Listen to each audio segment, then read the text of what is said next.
magaalada Mogadishu ayaa maanta waxaa yimid xogayaha cusub ee Qaramada Midoobay Antonia Guterres isagoona kulan gooni ah la yeeshay madaxweynaha Soomaaliya Maxamed Cabdullaahi Farmaajo.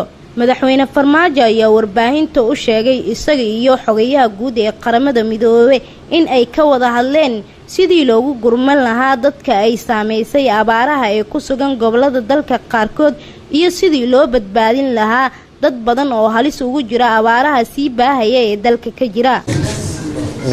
waxaan halkan aan maanta sharaf ah inaan ku soo dhaweeyo xoghayaha guud ee Qaramada Midoobay Antonia Guterres oo ah safarkii ugu horeeyay ku yimid sidii uu u noqday xoghayaha guud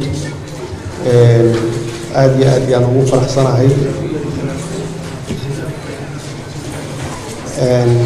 runtii waxa uuna halkan u yimid arrimaha ku taxalluqa abaaraha Soomaaliya ku habsaday sidaad ogtihiin xoolo badan iyo dad waxa bilaabay dadka inay hadda la'daan oo ay maaragtay dhimashadu bilaabato xoolo badan ay ku la'daan in uu soo booqdo abaarahan una runtii waxa la wixii taageera uu ka geysan karo uu ka geysto adduunkana uu sheego dhibka maanta haysta intuu leeyahay.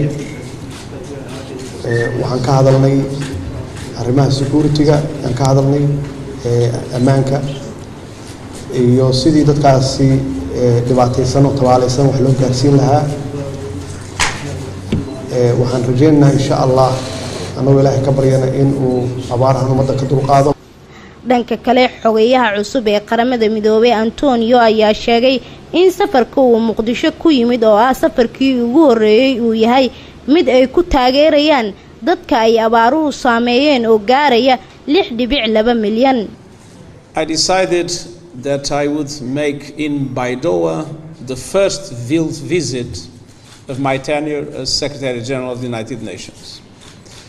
And the reason why I came to Mogadishu and Midoobay is very simple, to express my deep solidarity with the Somali people. waxaan go'aansaday inaan Mogadishu iyo Baydhabo aan ku tago booqashadeeda ugu horeysa anigoo ah xogayaha guud ee Qaramada Midoobay.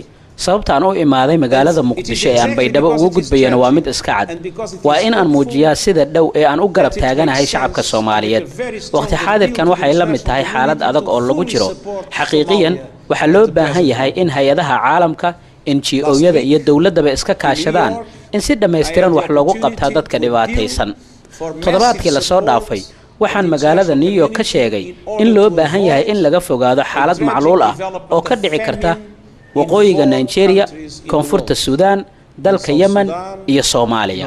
Last week in New York I had the opportunity to appeal for massive support of the international community in order to avoid a tragic development of famine in 4 countries in the world: in South Sudan, in northeastern Nigeria, in Yemen and in Somalia. ugu dambeyntii ayaa waxaa sidoo kale kulankaasi looga hadlay ammaanka dalka iyo xoojinta dagaalada lagula jiro al-shabaab. booqashada xogayaha cusub ee Qaramada Midoobay ayaa ah markii ugu horeysay uu Mogadishu yimid tan iyo markii uu bilowgii sanadkan xilka kala wareegay xogayihii hore ee Qaramada Midoobay Ban Ki-moon.